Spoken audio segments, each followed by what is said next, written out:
Sumainyo ang kapayapaan. Sa Ebanghelyo ayon kay San Juan, ito ang pagbati ni Jesus sa kanyang mga alagad noong siya'y nagpakita sa kanila.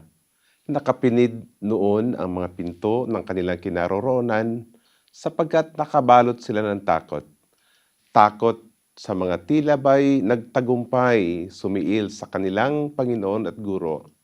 Takot lalo na sa kinabukasang naghihintay sa kanila matapos ang malagim na pangyayari noong Biyernes Santo.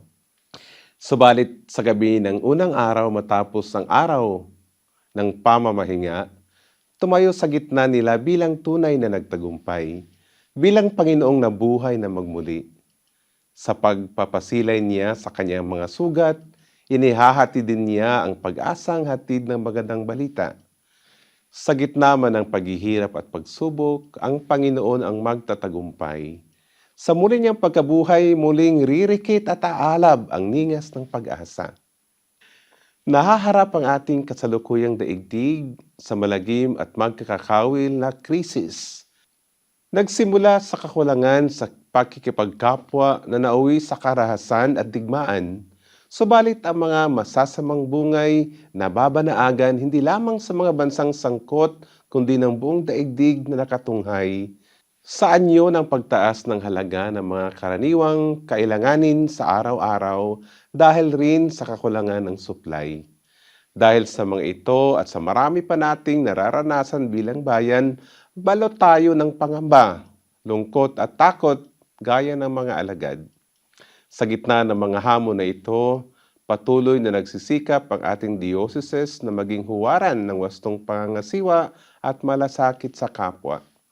Ipinatupad ang ilang konkretong hakbang ng pagtitipid at maayos na pamamahala ng oras, kabilang ang 4 na araw na schedule ng trabaho bawat linggo sa obispado na may pinahabang oras ng paglilingkod.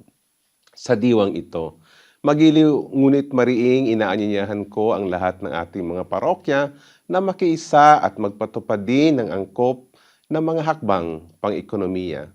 Mga simpleng paraan ng pagtitipid sa kuryente, tubig at iba pang gastusin, gayon din ang mas maingat na pagpaplano ng mga gawain at programa.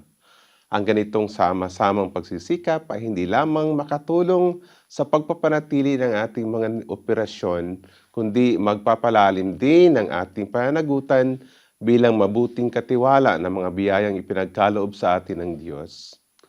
Ngunit kamakailan ay winika ng ating mahal na Santo Papa, Papa Leon ika-14, sa kanyang misa sa Monaco.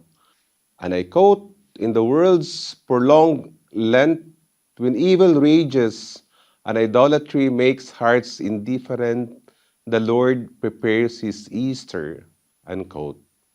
Sa napapahaba mang kwaresma ng daigdig, sa gitna man ng pananalasa ng kasamaan, sa kabila man ng pagwawalang bahala ng mga pusong namanhid na sa pag-ibig, inihahanda tayo ng Panginoon para sa maligayang pagsalubong natin ng muli niyang pagkabuhay.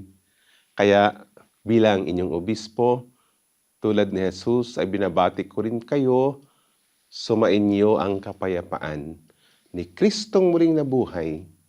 Huwag nating hayaang balutin ng karimlan ang ating puso, sapagkat naririto na ang Panginoon ng liwanag at muling pagkabuhay.